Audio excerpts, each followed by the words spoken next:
You know that moment when you finally think you've found your peace, only for someone to come storming in like they own the damn mountain. That's exactly what happened to me. I had just started building my cabin on the 5 acres. My Uncle Elias left me up in Rocky Ridge, Montana, when Alina Vance, the self-appointed queen of the local homeowners association, marched right onto my property with a clipboard in one hand and pure venom in her eyes. She gave me 24 hours to tear everything down, or she'd have the sheriff haul me off. What she didn't know was that I held the one secret that would flip her entire world upside down. And it all started with a half-built dream and a whole lot of mountain silence. My name's Jake Harlan, 46 years old, recently divorced electrician from Spokane, just trying to start over. After the divorce papers and the custody battles, inheriting this rugged piece of land from Uncle Elias felt like a second chance. He was the family oddball, the one who disappeared into the mountains back in the late 70s, and only came out for holidays smelling like pine, smoke and engine grease. Folks called him crazy, but I always figured he saw something the rest of us missed. When his lawyer called saying the land was mine, I cashed out what little I had left, quit my city job, and drove up here with nothing but my tools, and hoped that my 14-year-old daughter Sophie might one day look at her old man and feel proud instead of disappointed. Those first few days were pure therapy.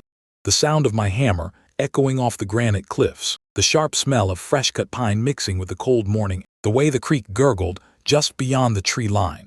I was building something real, modest but solid, a place where Sophie could come on weekends, and we'd roast marshmallows without lawyers or court dates hanging over us. Then on day 3, Alina showed up, mid-50s, designer jeans that probably cost more than my truck, hair perfectly styled like she was heading to a country club instead of a dirt road. Her perfume hit me before she did, some heavy floral thing that didn't belong up here. She planted her designer boots in the middle of my work site and looked me up and down like I was something the cat dragged in. "Mr. Harlan," she said, voice dripping with fake politeness, "this little project of yours violates every covenant in the Rocky Ridge Homeowners Association. No approval, no plans submitted, and frankly, that rustic look is going to tank everyone's property values." I wiped the sawdust off my hands and just stared at her. "What association? I don't see any other houses around here." She smiled that sharp little smile and shoved a thick envelope at me. "Your uncle signed the documents 6 months ago. You're bound by them now." Problem was, Uncle Elias had been gone for 8 months. I knew right then something was seriously off, but I kept my mouth shut and let her talk. She leaned in closer, eyes narrowing. "This isn't the kind of neighborhood for men in your situation. I'd hate for your daughter to have to deal with any unpleasantness." That one hit low. She had done her homework. I gave her the standard, "I'll talk to my lawyer" line, but inside I was already boiling. After she drove off in her shiny white SUV, kicking up gravel like she owned the road, I sat on a stack of lumber and just breathed. Uncle Elias used to say the land had secrets if you knew how to listen. I was starting to think he meant more than just the wildlife. Little did Alina know, those secrets were about to speak real loud, and they were all in my favor. That night I barely slept, replaying every word Alina had thrown at me, while the wind whispered through the pines outside my half-finished cabin. The next morning she was back, this time with some nervous little lawyer in a cheap suit, who looked like he'd rather be anywhere else. They served me papers demanding I stop construction immediately and pay $15,000 in supposed violations. Alina stood there with her arms crossed, that same sharp smile playing on her lips, and said, "You can't afford to fight this, Jake. Save yourself the embarrassment and your daughter the shame of watching her father lose everything again." The way she said Sophie's name made my stomach twist. She'd clearly dug into my life, knew about the divorce, the money troubles, all of it. I kept my voice steady, told them I'd review it with counsel, but inside something shifted. I wasn't just protecting my cabin anymore. I was protecting what little dignity I had left. First thing I did was drive down to the county courthouse in Silver Creek. Betty at the records desk, bless her heart, helped me dig through boxes of old documents until we found the truth that made my blood run hot. The Rocky Ridge HOA hadn't even existed until 2 months after Uncle Elias passed. The boundaries they drew wrapped around my 5 acres like a noose, and my land made up nearly 60% of their so-called community. Every single board member was either related to Eleanor or worked for her husband's development company. This wasn't a neighborhood association. It was a shakedown operation wearing fancy stationery. I called Sarah Klein, a sharp real estate attorney from Missoula who didn't waste words. After she looked over everything, she said, "This is legally dead on arrival, Jake. You can't bind a dead man to new rules, and you sure as hell can't rewrite property lines after the fact." We started building a case, but Eleanor didn't wait around.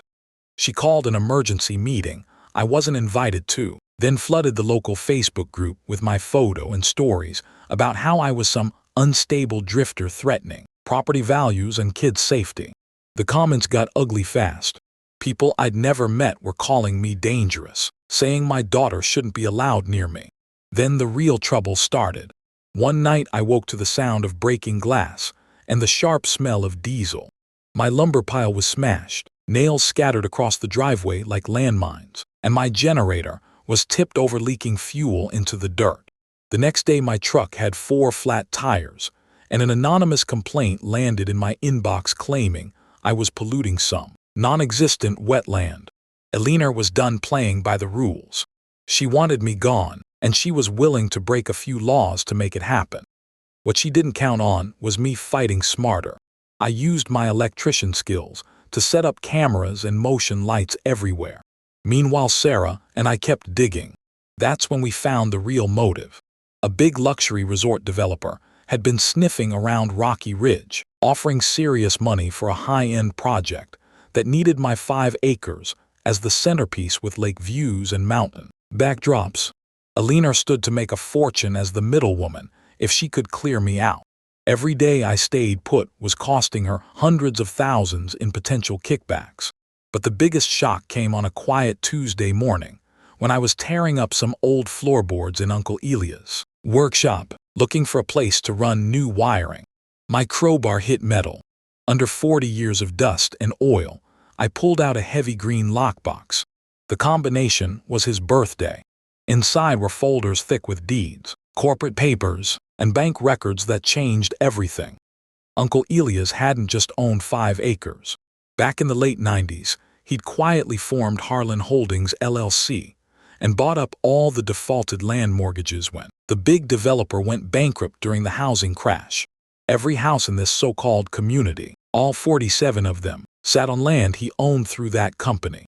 People thought they were paying mortgages, but they'd actually been paying rent forwarded to his accounts for decades. Eleanor's own mansion, the one she ran her little empire from, was 3 months behind on its lease payments. I sat there in that dusty workshop, with the smell of old pine and motor oil around me, holding the deed to an entire neighborhood in my hands, and for the first time, I understood why Uncle Elias always said the land had secrets. He could have evicted everyone years ago and lived like a king, but he chose not to. Now that choice was mine. I didn't rush out screaming the news. Instead, I sat with it for a couple days, letting the weight settle. Part of me wanted to burn their whole world down the way they tried to burn mine. But another part, the part that still remembered what Uncle Elias taught me about not becoming the monster that hurt you, started thinking different. Sarah and I came up with a plan that wasn't just about winning. It was about fixing what Eleanor had broken. I reached out quietly to Bate, the HOA treasurer, who'd been asking questions about all the missing money, and showed her enough proof to make her go pale. Eleanor wasn't just harassing me. She'd been skimming assessments from her own neighbors while lining her pockets for that resort deal. The trap was closing, but I still had one more card to play before everything exploded at that community meeting she was so sure would finish me off. The trap was closing, but I still had one more card to play before everything exploded at that community meeting she was so sure would finish me off. Eleanor had called it an emergency session to deal with the so-called dangerous outsider threatening the neighborhood. She even got the local news to show up, painting me as some kind of unstable loner with a grudge. When I walked into that packed community center with Sarah by my side and a thick folder under my arm, the air was thick with tension and whispers. Alina stood at the front like she owned the stage, clicking through slides of my half-built cabin and old photos of me looking rough after long workdays. She called me a threat to children, to property values, to the whole future of Rocky Ridge. Her voice rose with every accusation, feeding the fear she'd spent weeks planting. Then she made the mistake of asking if anyone else had something to say. I stood up slowly, walked to the front, and the room went dead quiet. "Actually, Alina, I do," I said, my voice calm but carrying through the hall. She tried to shut me down, saying I wasn't even a member, but I just smiled and set the folder on the podium. "My name is Jake Harlan, and through Harlan Holdings, LLC, I own the land under every single house in this subdivision, including yours." You could have heard a pin drop. I laid out the deeds, the corporate papers, the rent records going back decades. People started shifting in their seats, looking at each other like the floor had just dropped out from under them. Alina's face went white, then red, then something close to panic. "That's impossible," she hissed, reaching for the documents. "We own our homes. This is our community." I looked her dead in the eye and kept my tone even. "You own the houses. The land's been mine since my uncle bought it fair and square years ago. And you, Alina, you're 3 months behind on your lease payments. I could evict you tomorrow if I wanted." The room erupted. Neighbors who had turned against me were now staring at her, realizing they'd been paying rent to a man they never knew existed, while she collected extra assessments and funneled money toward that resort deal. Sarah stepped up and calmly explained the fraud, the forged documents, the kickbacks. When the sheriff finally moved in to arrest her for everything from financial crimes to filing false police reports, Alina lost it completely. She screamed that I was destroying everything she'd built, that I didn't belong, but her voice just cracked and faded as they let her out. In the weeks that followed, things changed faster than I expected. I didn't go for revenge. Instead, we offered every honest family the chance to buy their land at a fair price, with low-interest financing through a new community fund we set up in Uncle Elias' name. Rents dropped by half for those who wanted to stay as renters. 6 families who had joined Alina's harassment campaign quietly moved on, but the rest, they started showing up with casseroles, tools, and apologies that felt genuine. My cabin got finished with help from guys who used to avoid me. Kids who once crossed the street now asked me to help with science projects or fix their bikes. And Sophie, when she came up that first weekend, after everything settled, she hugged me so tight I could barely breathe. "Dad," she whispered, "I'm really proud of you. Not just for winning, but for how you did it." 3 months later, I was sitting on the finished porch, watching the sun drop behind the mountains, Sophie reading college brochures beside me, when Sarah handed me a cold beer and leaned against the railing. The air smelled like pine and barbecue from a neighborhood potluck down the road. Alina was facing serious time and restitution. The resort deal fell through, and the wilderness around us stayed protected. I thought a lot about Uncle Elias in those quiet evenings. He could have used that power to crush people, but he chose to hold it quietly until someone worthy could use it right. That's what I tried to do. Not destroy a community, but rebuild one stronger than the fear and greed that had poisoned it. Looking back, the whole mess taught me something I'll carry forever.